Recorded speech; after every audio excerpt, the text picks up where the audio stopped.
Golikipa aliyetarajiwa kutoa pale Msimbazi atambulishwa kwa wapinzani. Tetesi za usajili barani Afrika zimeendelea kuvutia macho ya mashabiki.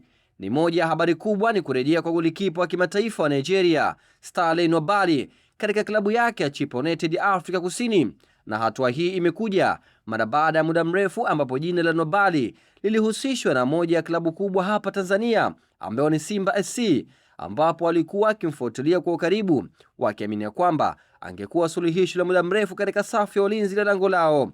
Nwabali anajulikana kwa uwezo wake wa kusoma mchezo, kutoa mashuti magumu na kuongoza safu ya ulinzi kwa utulivu. Alikuwa chaguo sahihi na la kwanza kwa Simba katika dirisha hili la usajili. Hata hivyo, kurejea kwake Chippa United kumezima ndoto za Msimbazi za kumleta Tanzania.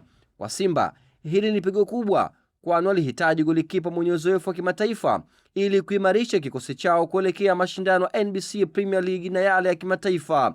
Kwa upande wa Chippa United, kurejea kwa Nwabali ni habari njema na ishara ya kuendeleza falsafa ya klabu hiyo kuimarisha kikosi chao kwa wachezaji wenye kipaji cha kipekee.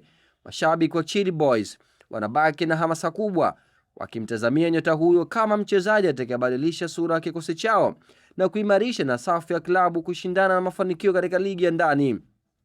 Kwa mashabiki wa Simba, kushindikana kwa dili hili ni kumbusho la ushindani mkali, ambapo katika soka la usajili barani Afrika wapo wanaamini kwamba inapaswa kuangalia chaguo lingine haraka ili kuhakikisha safu ya ulinzi kwa lango linabaki imara, huku wengine wakisisitiza kwamba kushindwa kumpatwa Nwabali ni ishara ya changamoto za kifedha na ushindani wa moja kwa moja na vilabu vikubwa barani Afrika kutoka kusini. Kwa ujumla, kurejea kwa Stanley Nwabali Chippa United ni tukio lenye uzito katika soka la Afrika.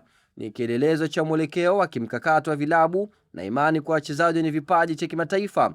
Mashabiki wanabaki na hamasa kubwa wakisubiri kuona mchango wa Nwabali katika msimu mpya, namna atakavyoweza kuimarisha safu ya ulinzi ya Chippa United, huku Simba wakibaki na jukumu la kusaka mbadala sahihi.